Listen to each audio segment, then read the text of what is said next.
take me out to the ground.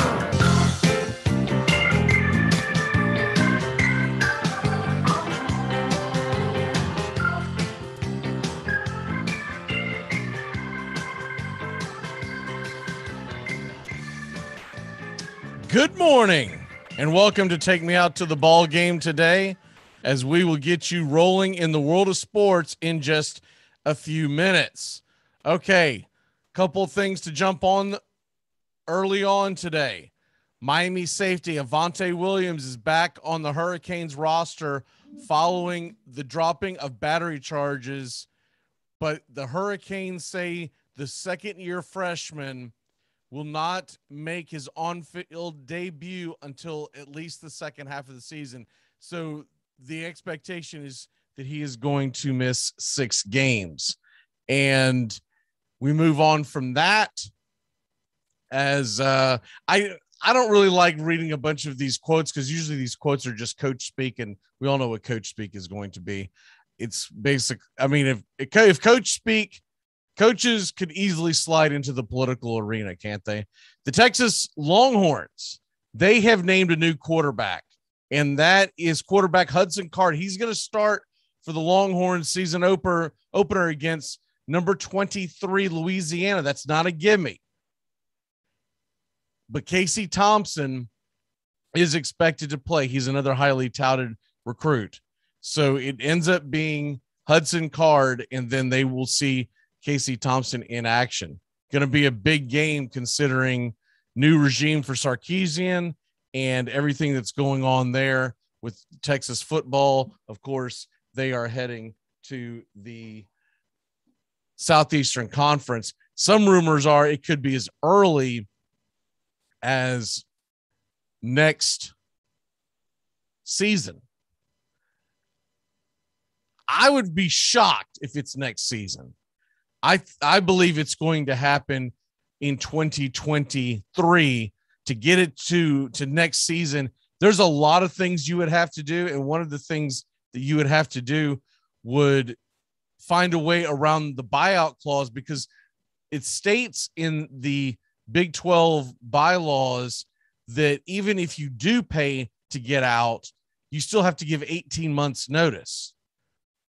So that just tells you right there, I feel like the Big 12 will be intact until the end of the 2022-2023 season for all sports, and then they will leap into the Southeastern Conference to kick off football. We'll see what happens, but you rarely see it happen very quickly. The only way that happens is if the entire conference collapses. Everyone decides to jump ship. If everyone decides to jump ship, there's not a lot that the Big 12 can do. All right, moving on from that, let's get into Major League Baseball real quick. Some games that went on last night. Catch you up on the scores as you were sleeping. Dodgers beat the Braves 5-3. Smiley was just terrible. Gave up 3 home runs, 5 runs by the end of the third inning, down 5-0. The Braves did rally to come back and make it interesting, but they lose 5-3. They'll be back at it again today. The Twins upend the Tigers. Casey Mize pitched a good game, but got the loss. Cardinals over the Reds. Phillies over the Nationals. And then you had the Blue Jays beating the Orioles. I know, big shock there. Tampa Bay Rays, they put it on the Red Sox 6-1. If you watched the Braves Country yesterday with Timus, we kind of did a mashup where we talked Red Sox and Braves. I asked him if you could walk out that building on Thursday evening and you've split the series 2-2, would you take it? He said, no, we got to win 3 or 4. I said, all right. Well, you're already behind the 8 ball because now you got to win the next 3. I still think he should have taken the split, the 2 of 2, because it's going to be difficult to win in that stadium. This time of year, the Tampa Bay Rays play really well. Okay, other games of note, the Angels up in the Yankees. Shohei Ohtani was on the bump, but he did not dominate. It ended up being Guerrero getting the win, Shohei Ohtani giving up 3 earned runs. The Padres beat the D-backs. Giants lose to the Brewers 3-1. That was Corbin Burns getting the W there. And the Astros, they go into Seattle and they beat the Mariners. So what does that look like right now on the standings right now in Major League Baseball? You've got a couple of teams that got a little closer to the top. You got we started in the East with the National League. Braves are now just 3.5 in front of Philadelphia. This is the rough stretch that Atlanta has to endure. Philly has now won 4 in a row. This is the same kind of stuff Atlanta was doing when they were playing the terrible teams. And that's why I believe this division is still going to come down to that last week. But Atlanta fans are hoping that I am dead wrong. Mets, they are 7 games back now. They win. So National League Central, Brewers are cruising.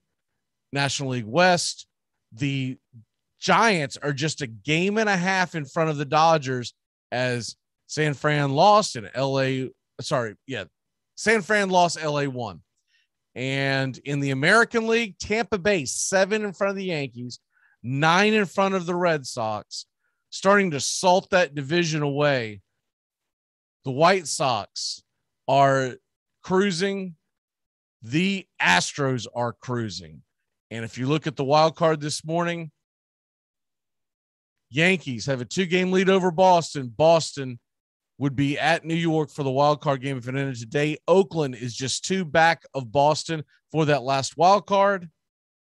And if you look in the National League, Dodgers are blowing the door off the 12.5 up to be able to host the wild card. The wild card's either going to be in San Francisco or in Los Angeles.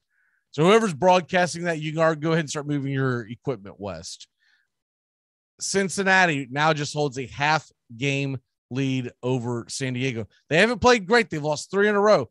They've only won 5 of their last 10. But San Diego has played so poorly, Cincinnati has held on to the league. And here come the Redbirds. St. Louis, 2.5 back. So that's going to be a fun month of baseball in the National League wild card race. Okay, some things that happen in the world of tennis. Andy Murray loses in 5 sets to Stefanos Tsitsipas. And if you're not familiar with who Tsitsipas is, he's ranked number 3 in the world. But what is the drama that's coming out of this? Andy Murray said he's lost a lot of respect for Tsitsipas because evidently he was taking long delays in between points. And so that's kind of like a gentleman's agreement. That's kind of like, it's like as much as they like to bang on baseball, it's an unwritten rule in tennis. You don't just wait around and you don't just, and I would say Tsitsipas just wasn't dealing with the New York Heat very well, but keep an eye on that as that drama will probably continue to unfold. The U.S. Open just got going. It started yesterday. And Djokovic, the Joker, he's going for championship number 21. He will play today. All right. Other things going on in the world of sport. In the National Football League, the NFLPA, they okay NFL proposals for more COVID testing. So this is going to be interesting to see how this actually breaks down, how this affects the rest of the season. They're basically, both sides are putting pressure on the players to get the vaccine, and the Bucs are working to restructure Mike Evans' deal. So we'll see what happens there. All right. On this date in history, as we go to slide on out of here, this date in history, this is a pretty good one. Rudy York